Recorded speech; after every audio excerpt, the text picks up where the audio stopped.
आज हम बात करेंगे एक महत्वपूर्ण सवाल पर, जिसे हाल ही में भारत के सुप्रीम कोर्ट ने अपने एक महत्वपूर्ण जजमेंट के माध्यम से स्पष्ट किया है।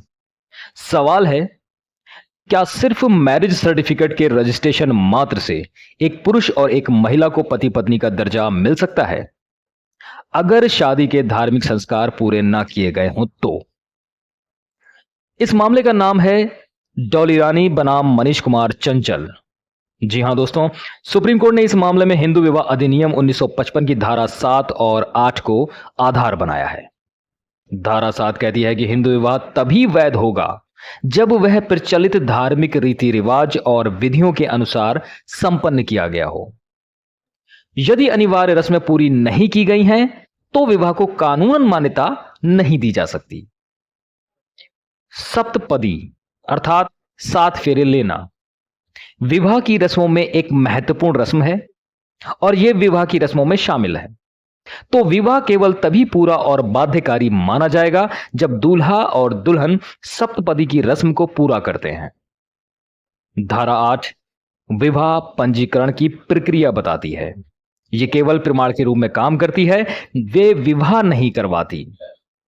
इस मामले में वैदिक जन कल्याण समिति ने एक विवाह का प्रमाण पत्र जारी किया था और उत्तर प्रदेश विवाह पंजीकरण नियम 2017 के तहत इसका पंजीकरण भी किया गया था।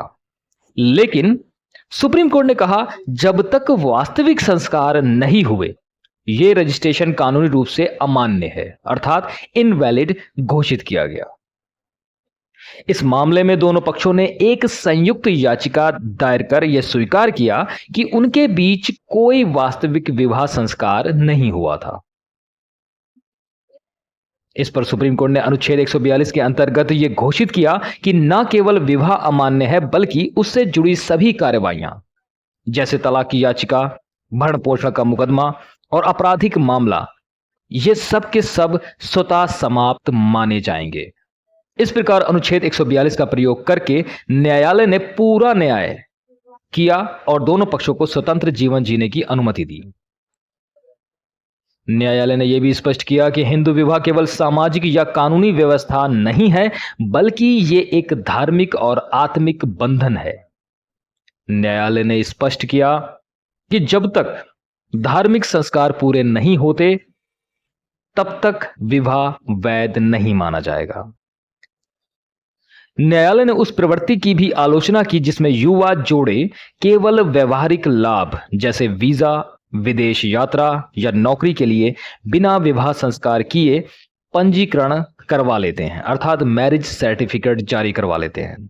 न्यायालय ने कहा कि ऐसे तथाकथित विवाह ना तो वैध हैं और ना ही समाज में उन्हें पति पत्नी का दर्जा दिया जा सकता है। कोर्ट ने स्पष्ट किया, हिंदू विवाह मात्र प्रशासनिक औपचारिकता नहीं है बल्कि ये एक धार्मिक और आत्मिक बंधन है। केवल मैरिज सर्टिफिकेट चाहे किसी संस्था से हो या सरकारी रजिस्ट्रेशन से हो तब तक मान्य नहीं होगा जब तक विवाह संस्कार पूरे ना हो। मतलब ऐसा नहीं है कि आपने किसी भी संस्था से एक सर्टिफिकेट विवाह का जारी करवा लिया, उसके बाद जो रजिस्ट्रेशन का कानून है उसके तहत जाकर अपने उस विवाह को पंजीकृत करवा लिया तो आपका विवाह संपन्न हो गया। ऐसा बिल्कुल नहीं है। कोर्ट ने कहा ऐसा विवाह अमान्य है जब तक आप धार्मिक संस्कार पूरे नहीं करते।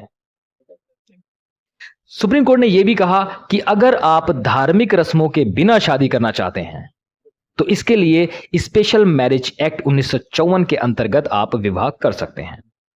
लेकिन हिंदू विवाह अधिनियम के तहत विवाह करने के लिए सभी विधियों और संस्कारों का पालन अनिवार्य है, अन्यथा विवाह शून्य माना जाएगा, अर्थात नल एंड वॉइड घोषित कर दिया जाएगा।